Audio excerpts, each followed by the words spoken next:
Hello, and welcome to the McTaggart Attack podcast.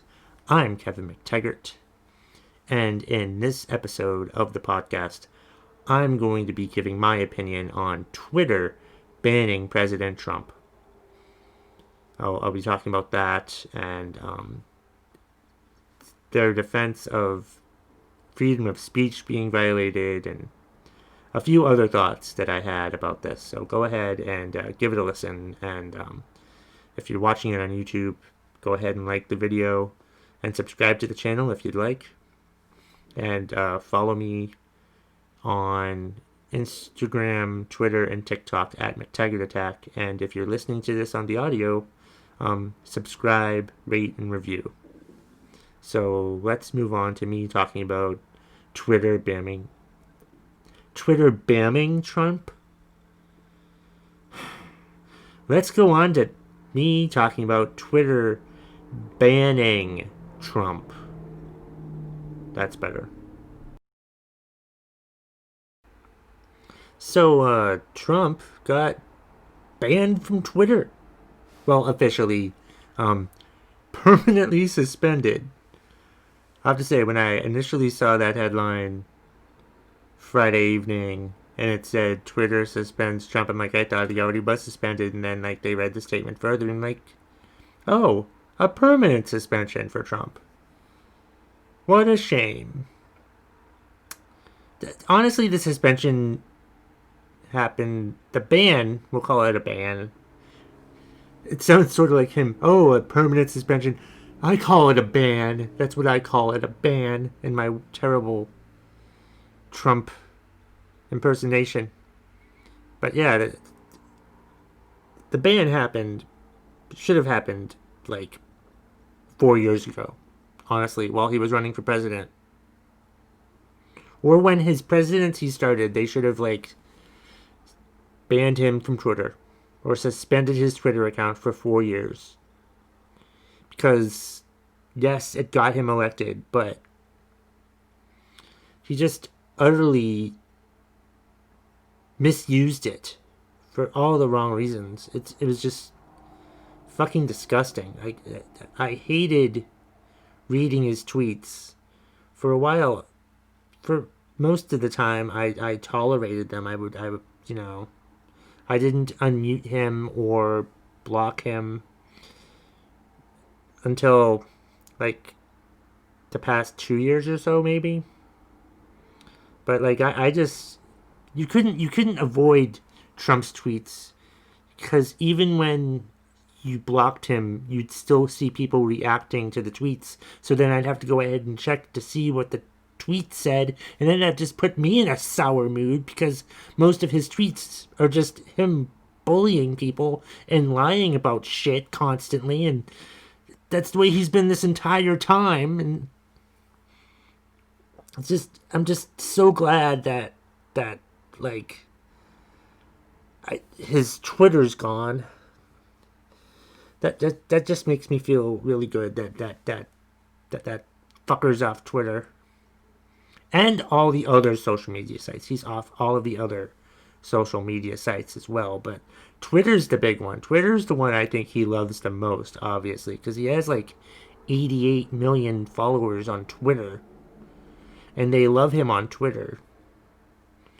And it looks like they got rid of a lot of accounts. They did a bit of a purge, Twitter did, getting rid of a lot of accounts. It was funny hearing all the conservative people complain about how many followers they were losing and what a tragedy that was. Tragedy. Yes, that's right. It was a tragedy that they lost all of these accounts. No, the tragedy was all those people storming the Capitol on Wednesday. That was a fucking tragedy. You losing thousands of Twitter followers is your fucking fault, if you ask me. For inciting a riot, for lying on behalf of the great liar Donald Trump. Ted Cruz, Howley, McCarthy, that is named the minority leader of the House. All of them just spurred violent. They've been egging on his followers all this time, and then it culminated in them storming the Capitol in a rather violent manner. More and more videos coming out, and it's more and more violent than I thought it was, because they didn't show that much the day of, except for them breaking windows and taking pictures in the House chambers and stuff like that, which is fucking irritating. And I love how those guys, when they got arrested, they just the listless look on their face, like, what? But I'm a patriot. I'm a patriot. What's happening? You're also a convict, or a soon-to-be convict. You're not a patriot. You're just an asshole. You're not a revolutionary. You're a rioter. You're an insurrectionist, is what you are. The Trump insurrection. I love how it's called the Trump insurrection. One thing he can do well is an insurrection. One thing he should never do is an insurrection. And it's this insurrection that finally gets him banned from Twitter. Seriously, Twitter? You could have banned him years ago and none of this shit would have fucking happened. But no. You keep him on there. You keep all of them on there. Spurring their lies. Driving their base to think a certain thing. To think that everyone's lying. Fake news. Don't believe the media. And now they ban him. I mean, good on them for banning them, but they should have fucking done it years ago. It's just ridiculous. Another part of this I want to talk about. There's a couple other parts of this I want to talk about. Like, I love how they're calling it a lot of the people that have lost followers or lost accounts or whatever, they're saying how their free speech was violated. No, it wasn't. You can still talk and say whatever you want, and you can type whatever you want. You can put out posts whatever you want. It just depends on where you say it. So, like, if you go and say it on, like, Twitter, which is a private company, they'll tolerate it to a point. But then, when there's an insurrection that happens at the Capitol, we have to, change things around. But, you can't just... You can say whatever you want. Go ahead. You also have to deal with the repercussions of saying whatever you want. So you have free speech. But it goes both ways. Like, you can say whatever you want, and we can say whatever we want to you. And we can do whatever we want to you.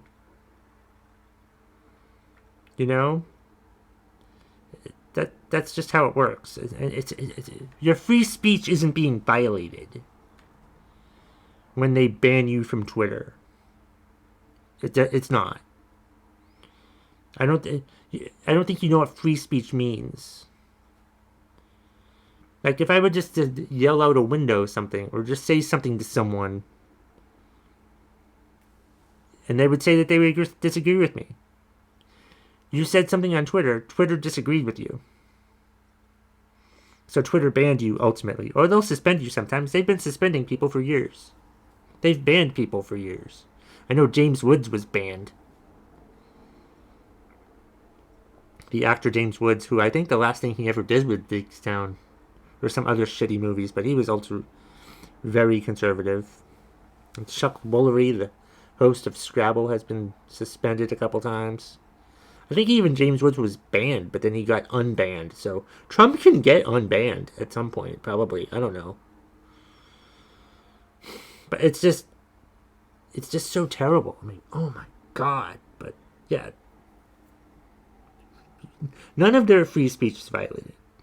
So they can't go ahead and say that their free speech was violated. I think I saw Kevin Sorbo, TV's Hercules, complaining about his free speech being violated, losing Twitter followers and stuff like that. I'm like, nope, that's not free speech. That's Your free speech is not being violated. You can still say whatever the fuck you want, but you have to deal with the repercussions of saying whatever the fuck you want. It's like if you go to work and you say all these awful things and these racist opinions and all these awful goddamn, death to America. If you try to cause an insurrection at work, or you talk about that your boss is a bitch or your boss is an asshole, and you can't say stuff like that at work.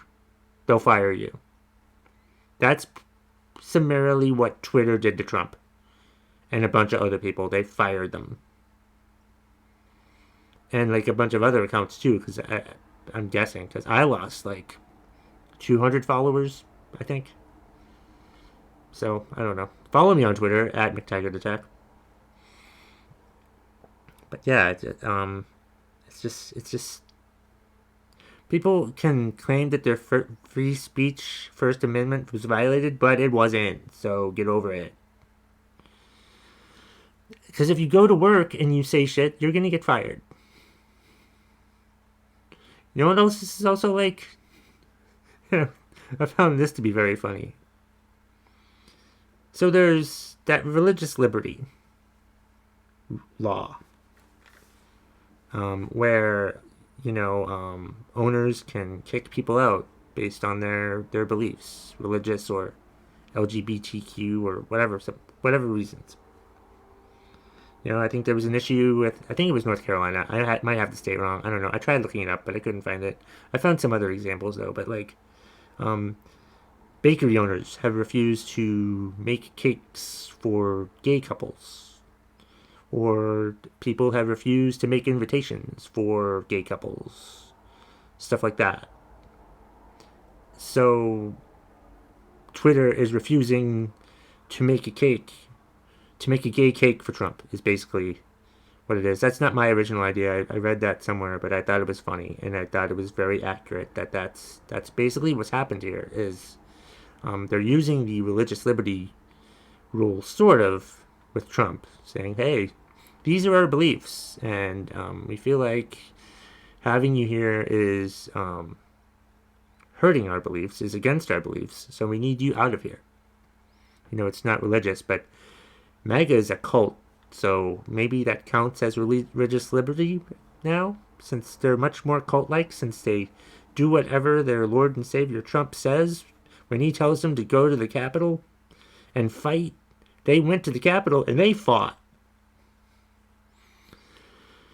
And that's what ultimately got Trump banned. Thank fucking God. Twitter's nice again. So that's good. Twitter's nice again. New Twitter.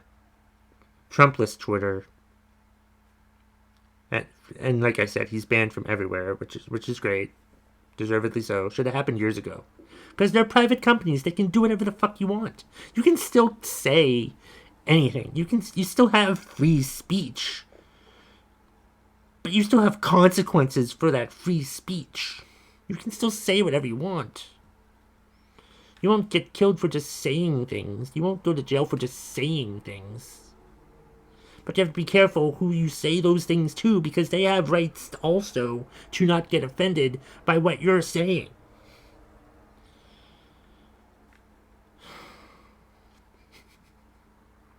But yeah, Twitter bans Trump, and it was a good weekend. Twitter was nice to look at, because there was no Trump or anyone else. And I think that's all I was going to talk about regarding this topic. Let me just consult the notes and see if there's anything else that I needed to get. Yeah. I think that was basically it.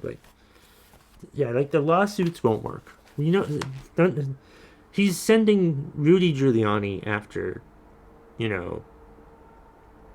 Twitter to try to get him unbanned from Twitter, and Rudy was so successful with the election fraud litigation that I'm sure this will go really well too.